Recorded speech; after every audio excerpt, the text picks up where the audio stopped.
Well, good morning, guys. It is July 31st, 2025. I think this is going to be a simple vlog today because this is one of those times when I have very little to go on.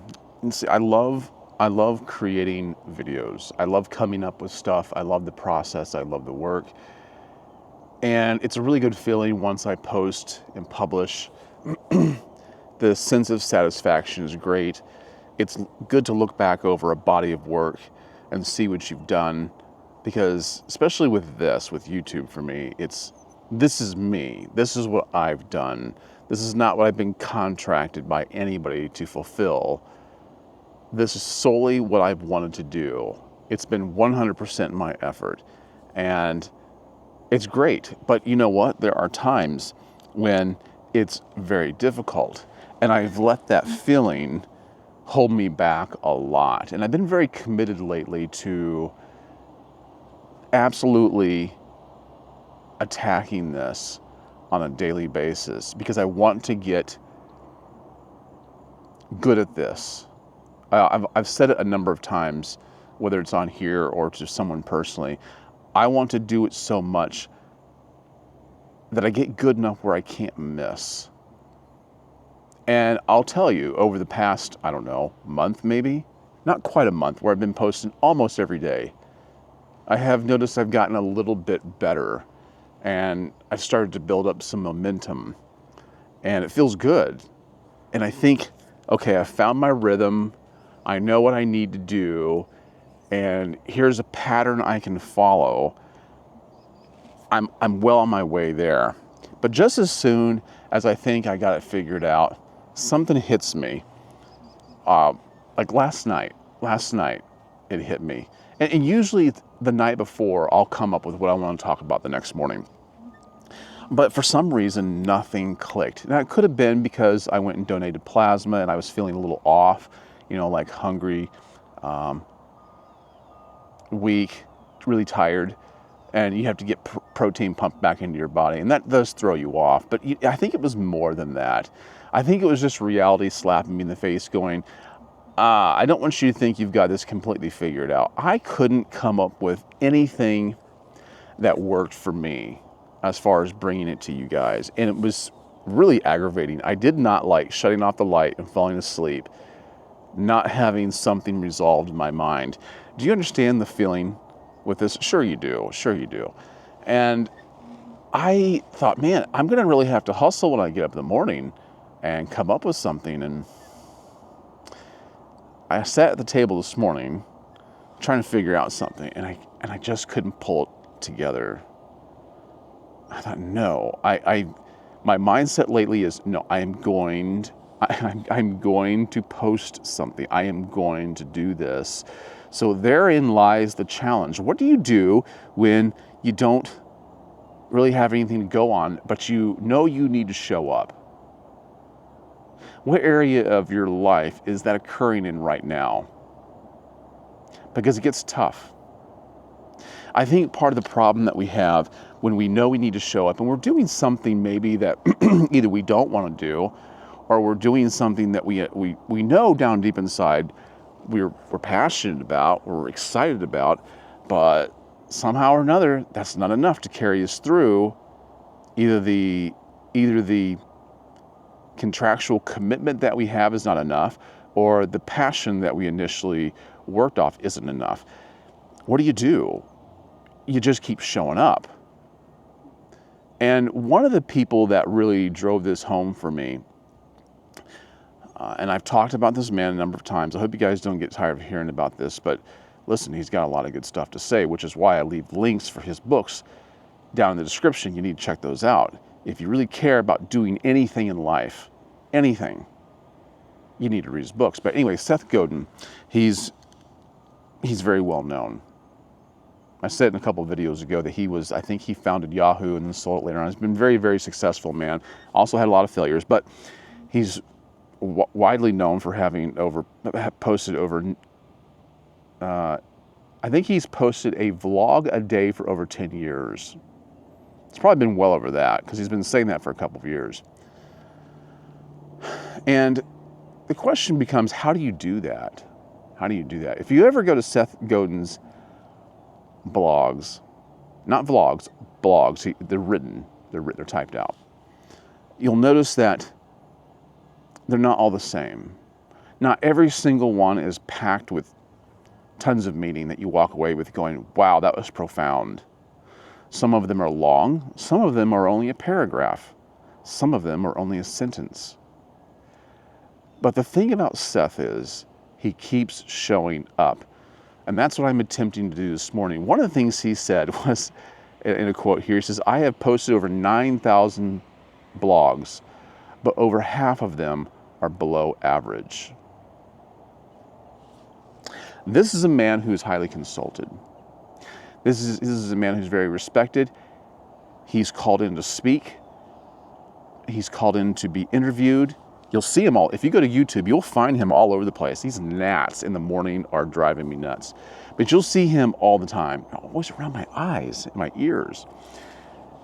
And he, you would think that you'd get more out of him than that. But it's just the fact that he shows up every day is inspirational. So the question for me becomes, how optimistic am I that I can make this happen? How optimistic are you that you can make happen whatever you do? You might just be thinking about just drumming up the will to go to work every morning. Maybe you're part of a team like a softball team or bowling league. Maybe you're part of a class that you go to at school, or maybe it's a hobby on the side, or maybe you're part of a trivia team that you show up for on Wednesday nights, or whatever it is. I really need to spray something on me to get rid of these gnats. You think I was a piece of garbage sitting here? They love me so much. Well, some people might think so, but anyway, you might be part of any one of these, and there are times you just don't have the gumption to get off the sofa. It's not that I feel lazy. The ideas just are not striking me today, and that's fine. It doesn't last. But I want to stay on course. How optimistic am I that I can do that? And the question is, does it require optimism? I put the emphasis on the wrong syllable there. I don't think I've ever done that with that word. How optimistic, do I really need optimism to make this happen? The reason why I bring this up, and this is just the one thing I found at the last moment that I could possibly bring to you. This kind of answers the question of, is it better to have hope or optimism? Which is greater? Now, I got this from a book called Ben and Me. A great book. I love it. I've been talking about this for a while. I'll leave a link for it down below. But I got this from this book, and the author himself, not Benjamin Franklin, but the author himself says in here, he says, I am not optimistic, but I am hopeful. We tend to use the two terms interchangeably, but they are different. The optimist believes that somehow, through their actions or luck or perhaps divine intervention, their future will be bright. The hopeful person makes no claims about the future, but does believe it is their actions that makes any goodness possible. Optimists believe the odds are in their favor. Hopeful people know the odds are against them, but persist anyway. Hope is optimism pumping iron. Ben Franklin was not optimistic. He was hopeful. That's extremely thought-provoking. And I hope that's somewhat inspired you today and given you something to think about, at least help you put it into some meaningful language. Are you hopeful or are you optimistic? See, according to this, I don't really need to be optimistic. Optimistic is great. I think to some degree it's necessary. It's great to have in your back pocket to pull out when you need it.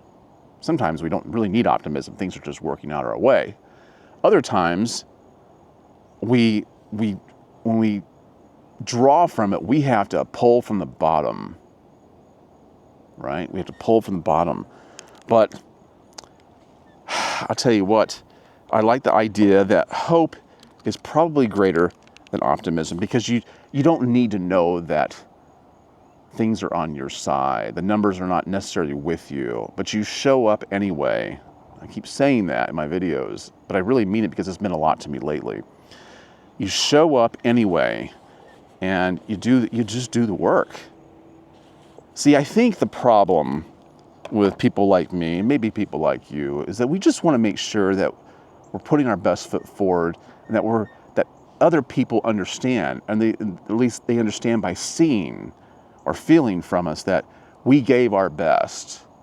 They're not slackers, they're not half-assers. But the truth is, you can't bring your best every day. You know, I've read a book several times on Eeky Guy. It's on my shelf in there. It's the same book I've read twice. Really good. But the Japanese people, you know, they understand what Eeky Guy. It's a very everyday common term that they use. It has to do with purpose and knowing why they get up every day. And what I like is that they're very much on automatic mode. And it's not because they're robots. It's not because they lack feeling or have lost their sense of purpose. It's because they know why they get up every day and do what they do, that they know why they keep showing up. And they flow where other people might think, oh, that seems meaningless. They flow. And I think that that's the key to things. Just know why you do what you do. You can't expect the same thing from yourself every day. You just have to show up and be hopeful. The sense of commitment that you have isn't always enough.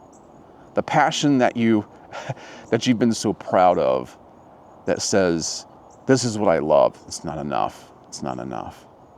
Be hopeful. It's okay to be optimistic. Optimistic. For some reason, I'm having trouble with that word this morning. It's okay to be optimistic. But there's, you know, with optimism, obviously, there comes a degree of expectations that even that is hard to sustain. And I think that being hopeful is better. But mixed with optimism, it's great. It's a nice little cocktail, isn't it? All right, guys, I hope that's meant something to you. You may be having trouble getting up and putting one foot in front of the other today, or maybe a lot of days. Think about why you do what you do. It doesn't have to be, everything you do doesn't have to be wonderful every day. You don't have to be filled with the same sense of awe and wonder when you open your eyelids every morning. You don't have to have that. You just have to keep moving forward, be hopeful, and maybe the sun will shine in your face as it is right now on mine, which is actually kind of annoying. I could use a bit of shade. But yeah, you don't have to be your best every day. No, you don't have to be your best every day. So I'm not saying I'm not saying to be trying to not give your best. You're just not going to be, and that's okay. Some days we're below average. But I think that the world is much more patient with us than we give it credit for. And most of us understand what it is to be below average, and we accept it. We're just glad that you're here. And I'm glad that you've taken time to watch this video, listen. I would love to hear your comments down below. And share this with others. Like I said, make sure you check the description because those books are really, really good. Seth Godin, and even this one, Ben and Me. All right, guys, thank you for your time. I'll catch you in the next one. In the meantime, be wise.